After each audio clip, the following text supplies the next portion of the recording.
Hello and welcome to another episode of Battlefield Breakdown. Today I want to talk about the issue or the debate about Ukraine striking across the Russian border on targets inside Russia. What does it mean for Ukraine? What does it not mean? And why is it necessary? First of all, what does it mean? I mean, there are a lot of military valuable targets just across the Russian border. Just to name a few: airfields, aircraft maintenance factories and workshops, training grounds for Russian troops that are on their way to deploy into Ukraine, high-value electronic warfare systems, long-range strike systems such as Iskander positions, high-value air defense systems, which are also used for a ground role. I mean, Kharkiv is usually bombarded with S-300 if other means don't come by. Command and control center. The whole war is commanded from Rostov-on-Don, which is, of course, just across the border in Russia, but then you have the headquarters for the Russian forces in Ukraine.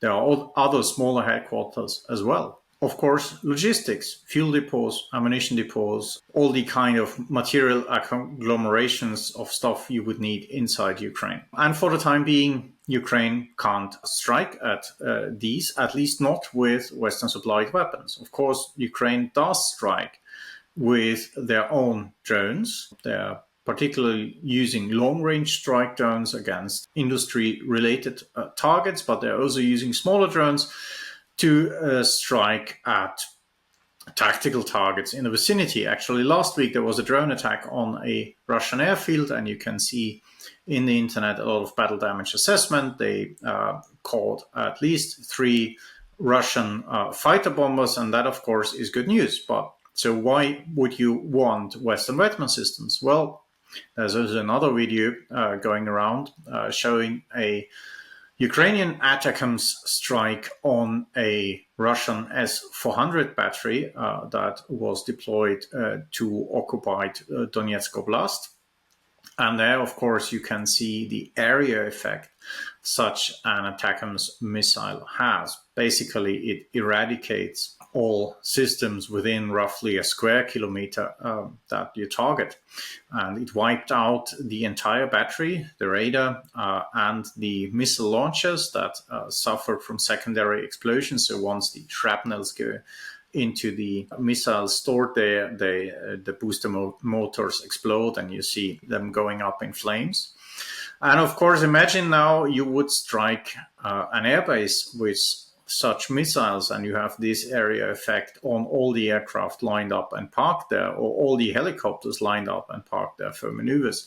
You can roughly imagine what kind of destruction you would see then. These missiles are much more powerful than an individual drone attack. And that's, of course, why Ukrainians would really love to strike across the border. What would that mean? What would Ukraine gain from it? First of all, it would force Russia to deploy its assets, especially air assets, but other assets that are targets for ATACMS missiles further away from Ukraine. And that, of course, would not completely impede operations, but it would make them more difficult. Look at the air situation, how many glide bombs Russia launches in the south, so on the Zaporizhia and Kherson front, versus in the east, so Luhansk and Donetsk front, or the north, the Kharkiv front. In the north and in the east, the air bases are just across the border. You have a very short distance to come from the airbase to fly the mission and go out, so you can have a high pace. The aircraft can fly multiple missions per day. In the south, it's more difficult because the operational bases are in occupied Crimea.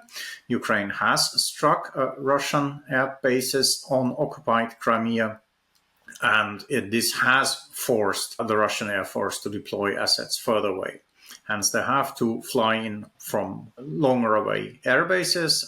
They have to spend much more fuel and time going in and going out per day. They can fly much fewer sorties, and that just impedes or decreases the effectiveness of their operation. The same is with helicopters. For example, in the east, Russian helicopters first were all deployed in occupies Donetsk and Luhansk, then Ukrainians struck them with the first ATACMS they got. Russians moved them back across the border. There they are parked on the airfields close to Rostov-on-Don. And from there they fly into Ukraine to mobile refueling points, to mobile rearming points, and then they fly out. But in Rostov they stand and are maintained. It's still, helicopters are still aircraft, and if you don't maintain them regularly and properly, they will fall from the sky even without Ukrainians doing anything about them. This maintenance needs a bit more time, and they need to be parked somewhere. And they are, of course, just across the border.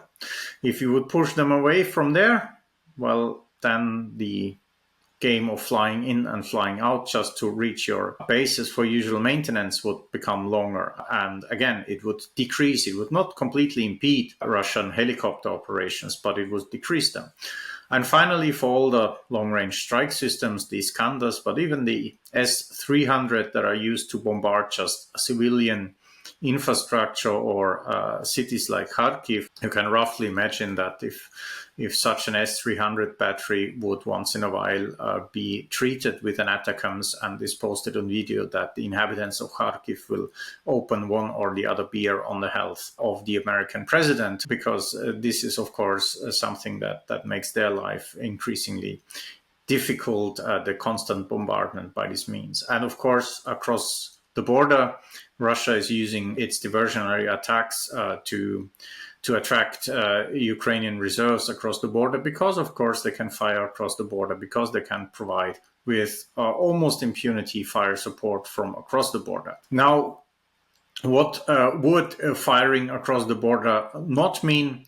First of all, it would, of course, not be the much discussed game changer everybody sees here and there and everywhere. It would not change certain disadvantages Ukrainians have. For example, now, of course, they have artillery ammunition, but the Russians still have more. The fire superiority would not change just because you can fire across the border. I hope still that both the Europeans and the Americans will deliver more artillery ammunition, and especially next year when production capability is higher, will continue to deliver more, because only then we can really do something about Russian fire superiority. Also, the shortages of other equipment that are either not supplied in sufficient numbers, or we have, especially with Soviet equipment, a lot of shadow obsolescence because Ukrainians lack ammunition or spare part for it. All these problems will not be just dealt by firing across the border. But again, it makes life difficult for Russia. It impedes some of their operations, and this will have certainly an effect. The other thing what is not going to happen is that people discuss the kind of Ukrainian loose cannon, that Ukrainian will fire at all targets it wants to, and even if the West doesn't want Ukraine to engage certain targets, once you have allowed them to fire into Russia, there will basically be a loose cannon that shoot at whatever they please. That is not the case. That is not the case even with targets inside Ukraine. So you have weekly conversations. Ukrainian and their Western counterparts meet online to discuss targeting and where to strike inside Ukraine with Western weapon systems. That's not only the general staff, also the Ukrainian corps-sized commands, so the operational groupings, they have their individual calls with particularly, of course, American counterparts, because it's usually about HIMARS or other precision-guided munitions, where to use them, on which kind of targets to use them, what are the fire support plans of the Ukrainians. So the West is, even if we talk about just the Ukrainian territory or the Russian-occupied Ukrainian territories where Ukrainians strike, the West is very well informed what are the Ukrainian plans, what are they going to strike, especially with their own weapons. And Ukrainians uphold all these deals because they have an interest in getting a continuous and reliable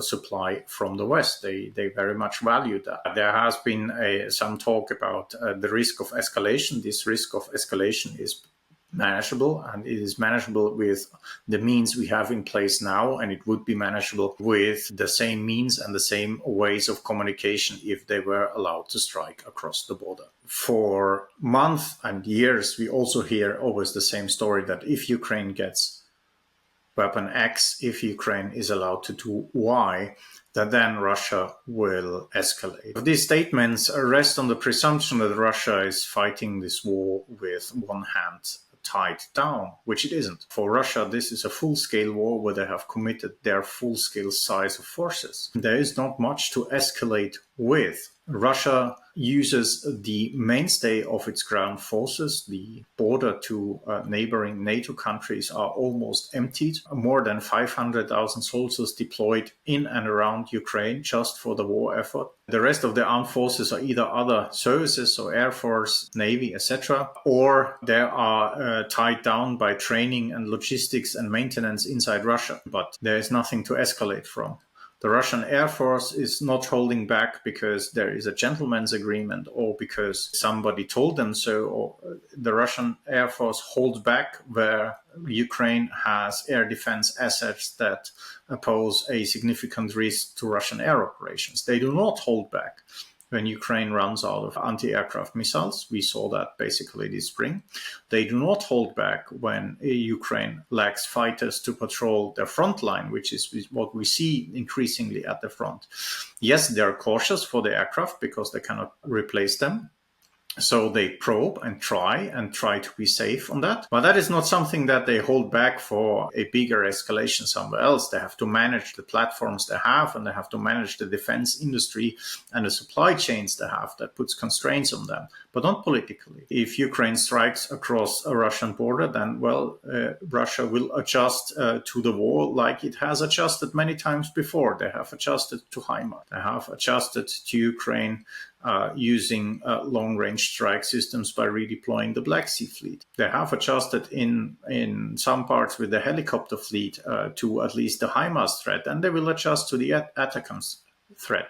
They won't like their adjustments because their adjustments will mean that they have to fight less effectively, and that's why they put up threats of escalation. But they'll adjust and the war will go on, and there will not be a big escalation because Russia has already escalated this war to a full-scale invasion. We are already living in the escalation.